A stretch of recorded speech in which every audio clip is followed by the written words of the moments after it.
First of all congratulation to Don Joan Laporta ভাই for winning the election.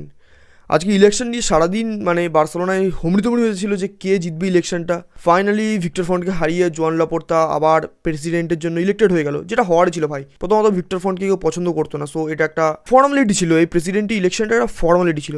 But apart from that, what a game!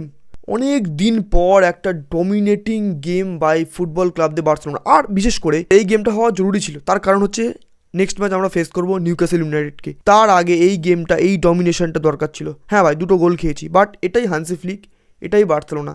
আমরা 2টো গোল খেলে 5টা গোল মারবো, এটাই আগের সিজনগুলোতে হয়ে আসছিল। আর এটার জন্যই আমরা ফেমাস ছিলাম যে ঠিক আছে ভাই, গোল খাবো, বাট আমরা গোল দিয়ে সেটাকে পরিপূর্ণ করে দেবো। কিন্তু আমাদের বার্সেলোনাকে ভাই মানতেই হবে, আমাদের একাডেমি পৃথিবীর সর্বশ্রেষ্ঠ একাডেমিগুলোর মধ্যে একটা। জাভি এসপার্টকে আজকে স্টার্ট দিয়েছিল। হ্যাঁ ভাই, হয়তো ফার্স্ট গোলটায় কিছুটা মিস্টেক ছিল, জাভি এসপার্টের ম্যানটাকে কভার করতে পারেনি, গোল খেয়েছে। বাট অ্যাপার্ট ফ্রম দ্যাট কিছুটা মিস্টেক বাদ দিলে জাভি এসপার্ট কিন্তু ভাই রেডি। ফার্স্ট টিমে, ফার্স্ট 11-এ আসার জন্য প্লেয়ারটি রেডি। জাস্ট তাকে একটু গ্রুম করতে হবে, তাকে একটু মোল্ড করতে হবে প্লেয়ারটাকে। সেই প্লেয়ারটা কিন্তু প্রপারলি রেডি হয়ে আছে। আর আর what a game by Raphinha. রাফিনার এই পারফরমেন্সটা, রাফিনার এই কনফিডেন্স বুস্ট আপটা আমাদের দরকার ছিল, অবশ্যই দরকার ছিল। বিকজ নিউক্যাসলের এগেনস্টে আমাদের সেই ওল্ড রাফা আমাদের দরকার। সো আজকে হ্যাট্রিক কমপ্লিট করলো রাফিনা। হ্যাঁ ভাই, 2টো পেনাল্টি ছিল। ওকে ভাই, চিল ভাই, পেনাল্টি কনভার্ট করাও একটা কঠিন ব্যাপার আছে। পেনাল্টিটা কনভার্ট করে রাফিনা হয়ে গেল আমাদের hattrick boy, the man of the match. আর রাফিনার সঙ্গে যেই প্লেয়ারটি সব থেকে বেশি তাল মিলিয়ে চলেছে, আল হিলাল থেকে যখন এসছিল জোয়া ক্যান্সেলো, সবার মনে একটা সন্দেহ ছিল ভাই পারবে কি। এবং সব ম্যাচে হয়তো পারফরমেন্স পুট আপ করতে পারে না ক্যান্সেলো, বাট যা পারফরমেন্স পুট আপ করলো, এ হচ্ছে পর্তুগিজ টিমের ফার্স্ট 11-এ এসেই ছাড়বে। জোয়া ক্যান্সেলো ভাই পুরো রেডি যে আমি পর্তুগিজ টিমের ফার্স্ট 11-এ এসে ছাড়বো। দিয়াগো দ্যালোর জায়গায় তো ভাই জোয়া ক্যান্সেলো 100% স্টার্ট করতে পারে, রাইট ব্যাক অবশ্য। বাট ওয়াটা পারফরমেন্স ভাই জোয়া ক্যান্সেলো। আর যে ওই গোলটা আঙ্কারা জোয়া, ওয়াটা গোল ভাই! এইরকম ফিনিশ দেখে ফেরান টোরেস ভাবে এগুলো এআই জেনারেটেড ফিনিশ, কঠিন সেরা। আর লামিন ইয়ামালের রেসটা কিন্তু অত্যাধিক জরুরি ছিল, বিকজ নেক্সট ডেতে আমাদের ফেস করতে হবে নিউক্যাসলকে। সেখানে আমাদের ডু অর ডাই ম্যাচ, সেখানে লামিন ইয়ামালকে অবশ্যই লাগবে, বিকজ আমরা জানি নিউক্যাসল কতটা ফিজিক্যাল টিম। তো রুনি বাগজি তার প্রপার স্টার্টটা পেয়েছিল। হ্যাঁ, হয়তো ফুল কার্যকরী করতে পারে রুনি বাগজি ভাই। 10টা ম্যাচের মধ্যে একটা ম্যাচ স্টার্ট দিলে কোনো প্লেয়ারই তার ফুল পোটেনশিয়ালে আসতে পারবে না। সো ওকেও বেশি ব্লেম দিয়ে লাভ নেই। Well played, well performance by Barcelona overall.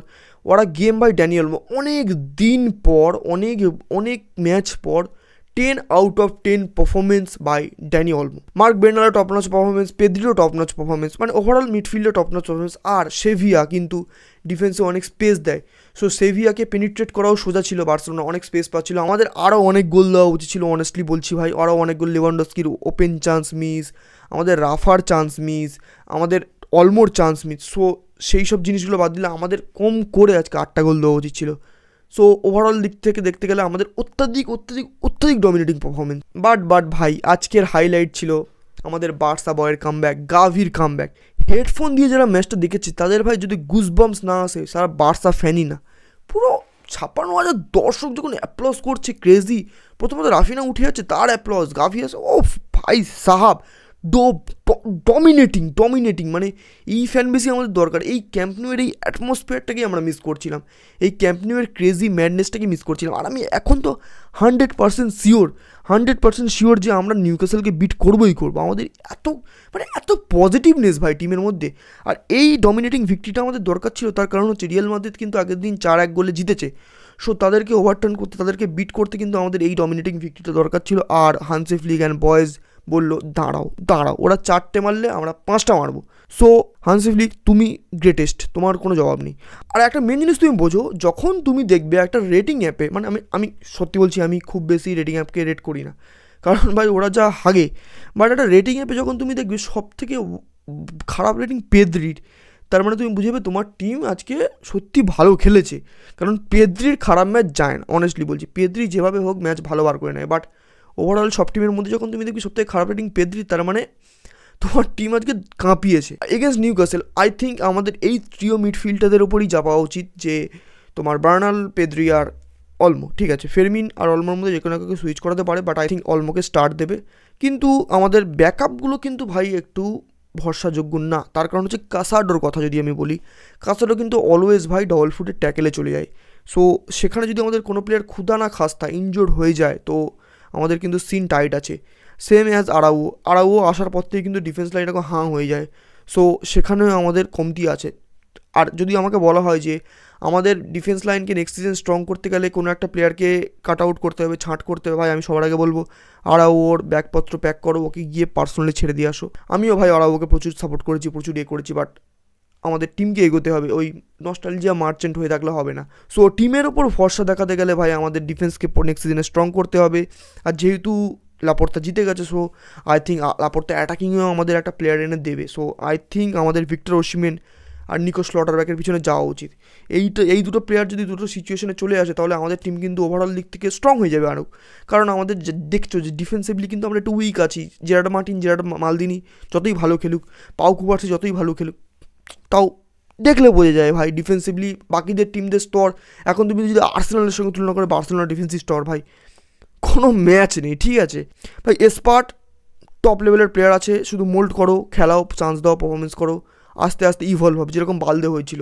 কুন্ডের জায়গায় কিন্তু এসপার্ট খেলার জন্য রেডি হয়ে আছে, আর ওদিকে ক্যান্সেলও কিন্তু ওভারঅল টপ পারফরমেন্স দিচ্ছে, ঠিক আছে। আর সেভিয়া ম্যাচটাই দেখতে গেলে কিন্তু বার্সেলোনা কিন্তু 70 মিনিটসের পর থেকে পুরো হাল ছেড়ে দিয়েছে, ভাই তোরাই খেল। 70 মিনিটসের পর থেকে সেভিয়া অনেকগুলো অ্যাটাক করেছে, অফসাইড হয়েছে, মানে সেভিয়া মোস্টলি ডমিনেটিং করেছে 70 মিনিটের পর থেকে। বাট আমাদের 45.3 মিনিটসে গিয়ে আমরা গোল কনসিড করেছি, 90.2 মিনিটসে গিয়ে আমরা গোল কনসিড করেছি। মানে ব্যাপারটা হচ্ছে 70 মিনিটসের পর থেকে কোনো মোটিভই দেখায়নি খেলার, কারণ আমরা জানি আমাদের 70 মিনিটসের পর থেকে নিজেদের শরীরকে এক্সস্ট করলে চলবে না। প্লেয়াররা কিন্তু পুরো ডাউনে চলে গেছিলো, তারা সেভিয়াকে বলছিল তোরাই খেল, আমরা দেখি।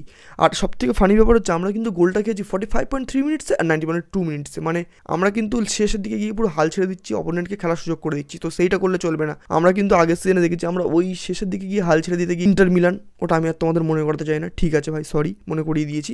বাট ওই জিনিসটা করলে আমাদের চলবে না, কিন্তু এই হাল ছেড়ে দেওয়া ব্যাপারটা কিন্তু আমাদের মধ্যে চলে আসছে। সো সেই জিনিসটা চলবে না। নেক্সট আমাদের টার্গেট হচ্ছে নিউক্যাসল, ক্যাম্প নু, এই অডিয়েন্সকে কিন্তু সেম হাইপে বজায় রাখতে হবে। আর লালিগায় কিন্তু অলরেডি আমরা 4 পয়েন্টের লিডে চলে গেছি, আর এখনও পর্যন্ত 10টা ম্যাচটা হাতে আছে। সো লালিগা কিন্তু এখনও ওভার হয়ে যায়নি। আর রিয়াল মাদ্রিদ যে লেভেলের ফর্মে আছে, তারা কিন্তু পিছন থেকে এরকম খুশি মারার জন্য রেডি আছে।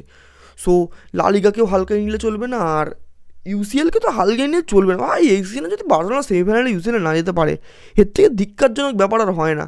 আমাদের আর কি মানে কি ইজি ফেস লাগবে, আই ডোন্ট নো। সো আমাদের ইউসিএলেও এগোতে হবে আর লালিগাতেও এগোতে হবে। আর মেনলি আমাদের Rafa the captain, the leader, the লেজেন্ডকে আম্বানটা দিতে হবে আমাদের নিউক্যাসল ম্যাচের আগে। ওই প্লেয়ারটার ফর্মে ফিরেছে মানে আমাদের টিম চলবে। সো লামিন ইয়ামাল পুরো ফ্রেশ হয়ে আসবে, পুরো ফ্রেশ। সো সব কিছু ওভারঅল দেখতে পেলে কিন্তু ভাই কনফিডেন্স আমাদের হাই অ্যাবাভ দ্য স্কাই হয়ে আছে, টিমের প্লেয়ারদের হাই অ্যাবাভ দ্য স্কাই হয়ে আছে। নতুন প্রেসিডেন্সি ইলেকশন থেকে জোয়ান লাপোর্তা ফিরেছে, সো সেই মুডটাকে কোনোভাবে স্পয়েল করলে চলবে না। ডমিনেটিং পারফরমেন্স এগেনস্ট সেভিয়া এফসি, হ্যাঁ খুব একটা ভালো টিম না, সেভিয়া 15 নম্বরে বসে আছে, তাও 17 নম্বরের টিমের এগেনস্টে আমরা বড় টিমকে হারতে দেখেছি। সো সেইটা মাথায় নিলে চলবে না। Dominating performance against Sevilla, statement wins against Sevilla, এইটাই দরকার। সো এই ছিল ওভারঅল বার্সেলোনা ভার্সেস সেভিয়া গেমের রিভিউ। আর নিউক্যাসল এগেনস্টে কিন্তু আমাদের জিততেই হবে।